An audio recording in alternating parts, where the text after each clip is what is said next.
Talagang sariwa sa akin yan. Kasi habang tulog si Eduardo, tititigan ko talagang hanggang ngayon ha. Matanda na ako, pero hindi ako nagsisawa sa mukha niyan. Sabi ko, grabe, hindi ko akalain maging asawa ko itong idol ko ito. Hanggang ngayon, hindi ko ito makakalimutan eh. Kasi parang pumasok ako sa butas ng karayom eh, bago ko siya nakuha. Grabe kaya yan. Siyempre, superstar siya nung araw. Sino ba naman ako? Isang fan, di ba? Tapos nung araw kasi mga artista, hindi basta-basta malapitan ng fans. Kaya ako pumipila papunta ng meron silang show ni Pilita. Yung Stop, Look, and Listen. Andun, nasa audience ako. Hindi ako makalapit, nahigpit ng gwardiya. Tapos papunta ako ng Sampaguita, may shooting sila ng Amalia. Hindi ako makalapit, ayaw ng gwardiya. Doon ako sa mga grupo talaga ng mga fans. Ganun talaga nangyari. Kaya until now, hindi ko tagakalain na magkaanak pa kami. Kaya kasalan niya ako. Para bang lahat nakalagay sa akin diary, nangyari lahat yon. Lahat yon. Number one, mamit kong idol ko. Kasi sa Cebu, wala akong ginawa, kaya ako hindi nakatapos ng pag-aaral, gumagawa ko ng scrapbook ni Eddie. Pag may pelikula, kakating classes na ako, punta na ako sa sinihan. Tapos sa radyo, hindi uso lang nung araw ng TV, radyo yan. Sa radyo, magdamag ako nakikinig kung saan siya, guest. Pinapakinggan ko yan si Eddie sa interview. Tapos sinabi nga na pupunta ng Cebu. Kasi meron silang concert, mga artista ng araw, sisikat eh, tsaka kagwapo nila eh. So inabangan ko talaga yan, kung saan hotel sila pupunta. Gumawa ko ng paraan, makontak yung promoter. Sabi ko sa promoter, Dong, samahan naman ako pupunta kay Eddie Gutierrez sa hotel. Eh, bawal yan, bawal mga fans doon. Hindi, hanggang lobby lang ako, pwede. Hanggang lobby ka lang, sabi niya, kasama kasi ibang group, okay lang yun, basta talaga makita ko lang siya in person. Sabi ng promoter, sige, takot ako sa mga kapatid mo, ang tatapang, baka gulpihin sa mga... Hindi, huwag pa alam sa kapatid ko, ako nang bahala. Basta tatayo lang ako sa lobby, dumating na si Eduardo, naka-orange, tapos polo shirt na orange, tapos white na pants. Sus, kagrabe, laglag ang panty ko, ang gwapo talaga. Super ang gwapo talaga. Tapos yung promoter, nagbulong pala sa kanya si Eduardo, gusto ko makilala yung babaeng yan. Sabi ganon, yung fan daw niya. Kasi naka-miniskirt ako. Ginawa kong paraan talaga ng miniskirt para mapansin talaga ako. So nung lapit ako ng promoter kay Eddie, hindi ako talaga makakahinga. Ang gwapo talaga. Ano bang gagawin ko, Dong? Isama ko muna sa labas kasi andiyan pa ka rin dyan yung mga rama, pateten dalawa dito. Isasama ko, taxi na lang kami. Pumayag naman promoter, taxi kami. Dahil ako sa beach resort. Kasi nung araw, hindi pa uso mga motel. Beach resort. Resort yun, gabi ng dagat yun, dinala ko siya doon. Pero wala nangyari sa amin kasi virgin pa ako noon eh. Virgin pa ako noon, tapos nakahiga lang siya, tapos ako nakaupo, tinititigan ko lang siya. Tapos sabi niya sa akin, halika rito, hindi ka akong kaintindihan Tagalog eh. Virgin, sabi ko sa kanya. So naintindihan ako na virgin pa ako. Hindi naman ako dinalaw, hindi naman ako pinipilit. Hindi ako nakahalik sa subang tilala talaga ako na hindi ko akalain ng idol ko, nasa harapan ko na. So, bigay sa akin number ko, sabi niya, pumunta kang Manila, tawagan mo ako. Sabi ko, nung medyo okay na ako, tumakas ako sa Cebu, kinalbo ko ng tatay ko, tumakas ako sa Cebu, tumira ako kung saan kasi first time ko lang sa Manila, sumakay sa aeroplano, wala akong alam saan pupunta. Yung katabi kong pasahero, kinausap ko, dahil wala akong matulugan, maawa ka naman sa akin. Pwede ako matulog sa bahay niyo? Sabi niya, hindi pwede. Kasi nagkikitira lang ako, sabi sa akin gano'n. Dahil one night lang, tawagan ko ang uncle ko, si Naprama. Sabi ko, tawagan ko yung tiyo ko, magpapasundo lang ako. Matagal talaga siyang umuo yung babaeng yon. Sabi ko, tumakas ako sa amin kasi tinalbo ko ng tatay ko, nakabadana na lang ako eh. So sabi niya, awas ko sa akin, doon kami sa Taft Avenue, mayroong apartment doon. Doon kami natutulog overnight, 4 kami. Sa isang kama, tabi ko yung katabi ko sa aeroplano, tapos yung dalawang matanda sa sahig. So, tinawagan ko ang uncle ko, yun ang start ng pamumuhay ko sa Manila. Sinundo ako, doon ako tinira sa New Manila sa bahay ni Tito Nap. Doon ang start doon. Tapos, yung number bigay sa akin, tawag akong tawag, wala naman sumasagot. Tapos, sabi, nakita ko naman, may premiere night na movie niya sa Avenida Rizal. Pumunta lang, taxi naman ako. Tamang-tama, nung stoplight na, may Cadillac na puti, si Eddie Gutierrez. Dong! Sabi niya sa akin, ano ba Rama? Galing sa Cebu. Eh maganda ako, syempre papansinin niya ako, di ba? Sabi ko, papunta akong premiere night. Punta ka. Di pumunta sa premiere night. Hindi naman ako makakalapit na naman. Tapos sabi ko dun sa mga gwardiya, pakibigay mo to kay Eddie. Sabi mo, taga Cebu. So, nung binigay ko number ko sa kanya, yun na. After 2 months, tumawag siya sa akin. Yun ang start namin, after 2 months. Kasi busy siya dahil marami siyang babae, marami siyang pelikula. Kasi superstar eh, maraming pelikula, maraming ginagawa, di ba? After 2 months, antay ako na antay, tumawag din siya. Tapos niyaya ko na siya sa ano ko nakatira. Tapos dinala niya ako sa bahay nila sa White Plains. Kasi ang bahay na sa White Plains, pag park mo sa kotse, kwarto kagad ni Eddie, doon ako dinala. Tapos sabi niya sa akin, umuwi na raw ako. Sabi ko, kailan tayo magkita ulit? Sabi ko sa kanya gano'n. Basta tawagan ulit ako, may time ako. Siyempre, fan lang ako, di ba? Kung kailan ka tatawagan, okay na rin sa akin. Kasi natikman ko na rin siya, yung pangarap ko. Di ba? Kaya sabi ko, ano ba ito? Nakakuryente naman ako, ayoko na siya makalimutan. So, talagang lahat, sinusundan ko siya mag-shooting. Lahat ng shows nandun ako. Pero, nagjujugan lang kami, pero hindi pa ako pinapansin. Hindi pa ako pinapansin, hindi ko alam bakit. Baka may girlfriend. So, titiis lang ako. Alam mo, makakuha pa na yan sa tiyaga eh. Tiyaga talaga ako. Hirap ko talaga siyang kunin, pero nakuha ko rin siya. Hirap ko siya mapamahal sa akin, pero napamahal siya sa akin. Kaya, nasa libro ko ngayon, huwag kayo maniwala sa gayuma. Kasi lahat ng gayuma, na-try ko na lahat yan. Lahat na makukulam sa buong Pilipinas, napuntahan ko na rin yan. Hindi totoo lahat yan. Nakuha ko lang sa dasal. Nung nagdasal ako sa Santo Niño, yun lang ang hiningi ko sa kanya. Na at least malang, mag-regular man lang kami magkita si Eddie. Kaya nakita kami MWF, ayan ang araw ko.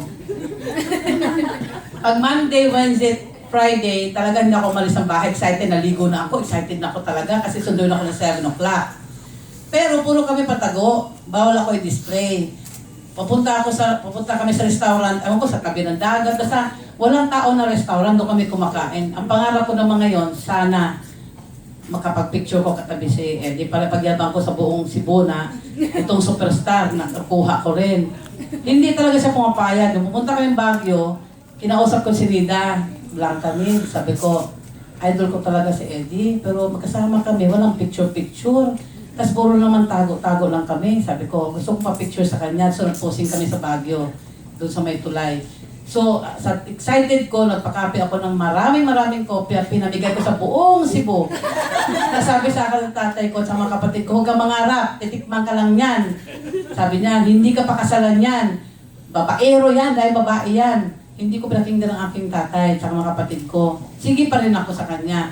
Kaya lahat mga taga Cebu, pinagtatawanan nila ako na nangarap na ako na maging girlfriend ni Eddie Gutierrez. Ay, ang girlfriend niya nung araw, sikat-sikat na mga artista. Sabi ko, wala namang masamang mangarap, di ba? O tingnan mo, sa pangarap ko, nagkatuluyan kami, nagkaroon kami ng 6 na anak.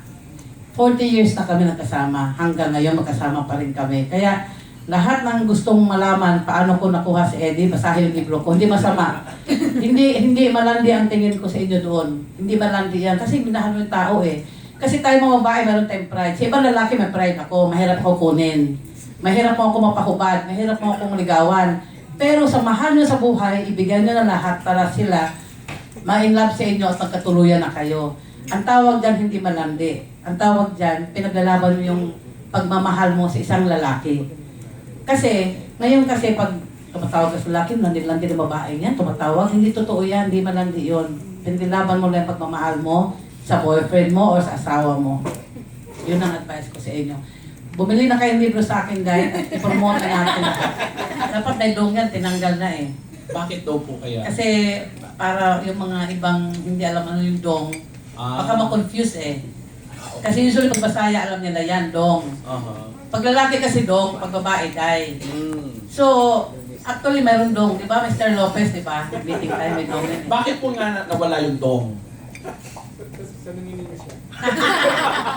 Kasi kawawa naman mga day, hindi na wala sa libro, wala sa cover, di ba? Tama na yung die hard. Parang iba naman, ibang meaning sa hard eh. Ibang hard na nasa utak eh. Bigla tumawak agad yung ibang press, nakita yung hard. Iba ang pagkaintindi nila. Kaya mabuti na ganyan, di ba? Tita Annabel, papabasa mo ba ito sa mga apo mo? Ah, hindi. Hindi. Hindi. Lalo kay Lorin, kasi dalaga na sa Lorin eh. Hindi. Ano lang yan, hanggang mga ano lang yan, mga 16.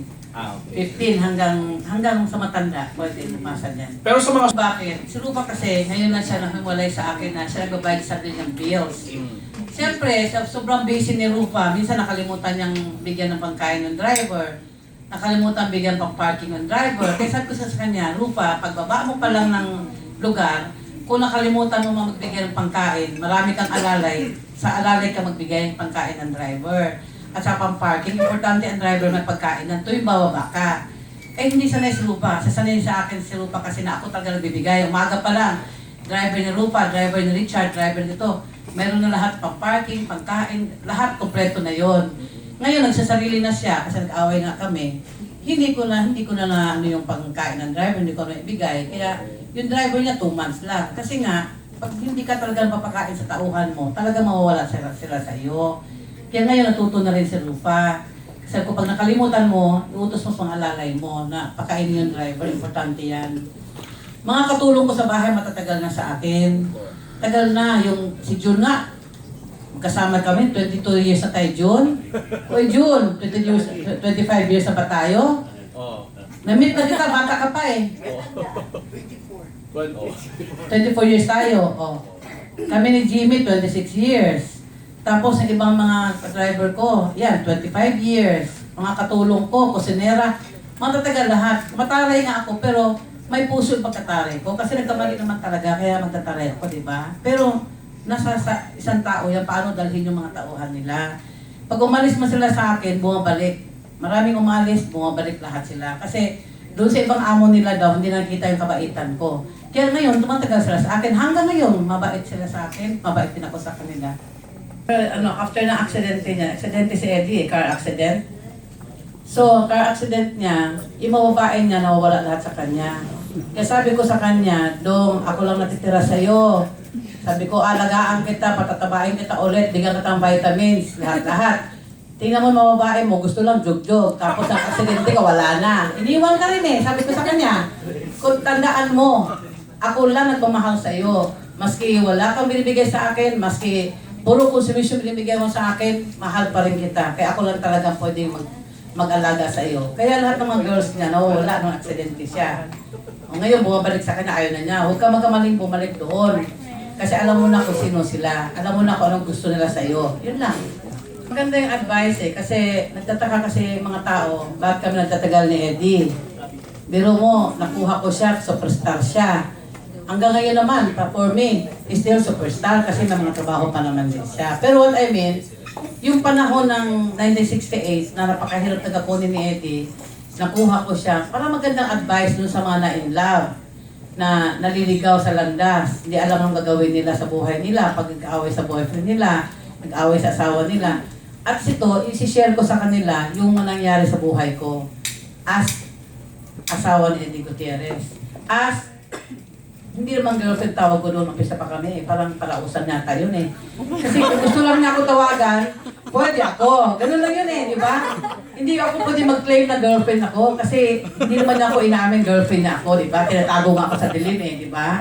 Kaya gusto ko lang i-advise sa lahat ng magbasa sa mga tao ngayon na nagtataka sila paano ako tumagal kay Eddie Gutierrez. So, yan, advice ko sa kanila lahat yan para mabasa naman nila na hindi nakakahiya kumabol sa lalaki. Pero sa lalaking minamahal nila. Sa lalaking pinaglalaban ng pagmamahal nila. Yun lang yun. Bumili ka na dong, ha? Thank you. Okay. Thank you, sir.